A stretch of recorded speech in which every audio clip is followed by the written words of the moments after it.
রিক্সা ভাড়া 200 টাকা, ফুলের খরচ 100 টাকা, রেস্টুরেন্টের বিল 2400 টাকা, মুভির খরচ 1100 টাকা, ফুচকার বিল 150 টাকা, শপিং এর বিল 4000। এগুলো কি জান? এগুলা কিসের খরচ বুঝো না? এই যে তোমারে নিয়ে যখন ডেটে বের হই, একটু হাঁটলে তোমার পা ব্যথা হয়ে যায়, তখন কি তোমারে নিয়ে রিক্সায় ঘুরতে হয়। তারপরে একটু গেলে তোমার ক্ষুধা লাগে, তোমারে নিয়ে রেস্টুরেন্টে বসতে হয়, খাওয়াইতে হয়। তারপরে প্রতিদিন আসার সাথে সাথে দুইটা একটা করে ফুল নিয়ে আসতে হয়। তারপরে ফুচকার বিল, মুভি খরচ, এই খরচ ওই খরচ, এগুলো সব এই দলিলে লেখা আছে।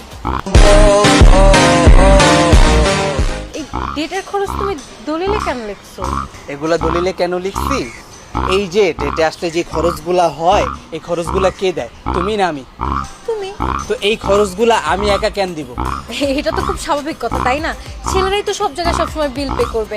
এই ধরো হাজব্যান্ড ওয়াইফ একসাথে থাকলে যেমন হাজব্যান্ড বিল পে করে, তেমনি বয়ফ্রেন্ড গার্লফ্রেন্ড একসাথে থাকলে বয়ফ্রেন্ড সবসময় বিল দিবে।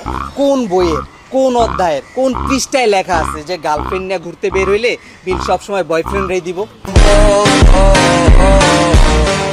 এটা লেখা নাই, বাট এমনি ধরো রুলস আমরা মানি আর কি, যে ছেলেরা সবসময় বিল পে করবে। শোনো জান, আমি না তোমার বয়ফ্রেন্ড, আমি তোমার বাপ না যে তোমার সব দায় দায়িত্ব আমি নিয়ে রাখছি। আমার সাথে ঘুরতে বের হইবা, তোমার সব খরচ আমি দিব।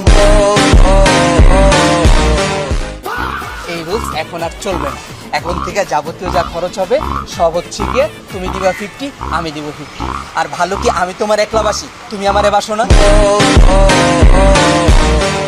হ্যাঁ আমি বাসি, আমি তোমার থেকে বেশি তোমার ভালোবাসি। তুমি আমারে আমার চাইতে বেশি ভালোবাসো।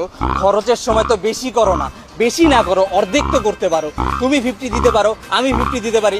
খরচের বেলায় সব খরচ আমার, সব খরচ বয়ফ্রেন্ডের। কেন বয়ফ্রেন্ডরা কি সব খরচ নেওয়ার দায়িত্ব নিয়ে রাখছে?